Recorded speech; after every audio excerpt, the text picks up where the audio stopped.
কিছু অভিনেতা ক্যারিয়ারের শুরু করেন ফ্লপ সিনেমা দিয়ে, এরপর সময়ের সঙ্গে পরখে ধীরে ধীরে তারকা হয়ে ওঠেন। আবার কিছু অভিনেতা প্রথম সিনেমা দিয়ে তারকা হয়ে উঠলেও পরে দর্শকদের মন জয় করতে পারেন না।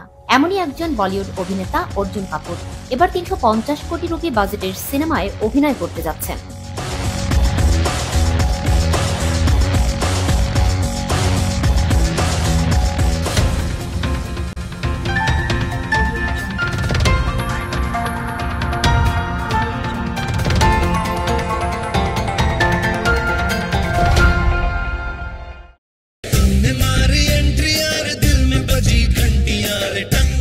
কিছু অভিনেতা ক্যারিয়ারের শুরু করেন ফ্লপ সিনেমা দিয়ে, এরপর সময়ের সঙ্গে পরখে ধীরে ধীরে তারকা হয়ে ওঠেন।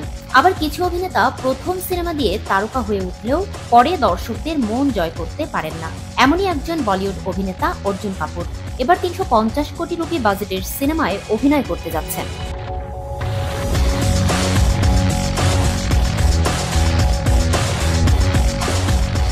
গত ১০ থেকে ১১ বছরে ১০টি ফ্লপ সিনেমা উপহার দিয়েছেন এই অভিনেতা। তবে এবার তিনি পর্দায় আসছেন দারুণ ব্যবসা করা ফ্রাঞ্চাইজির ভিলেন হিসেবে। তিনি বনি কাপুরের ছেলে অর্জুন কাপুর।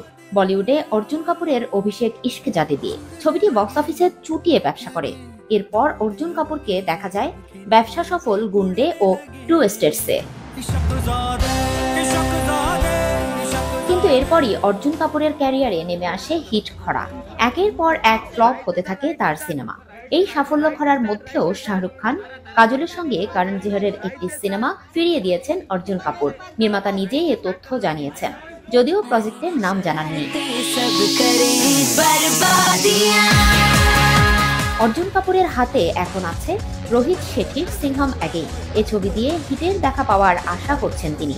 এ ছবিতে অর্জুন কাপুরকে অজয় দেবগন, রণবীর সিং, দীপিকা পাড়ুকোন ও টাইগার শ্রফের বিপরীতে ভিলেনের চরিত্রে দেখা যাবে।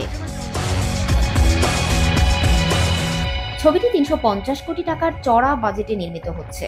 এবারের দিওয়ালিতে মুক্তির কথা আছে ছবিটির। সেক্ষেত্রে ছবিটিকে কার্তিক আরিয়ান ও বিদ্যা বালানের ভুল ভুলাইয়া 3 এর সঙ্গে লড়তে হবে।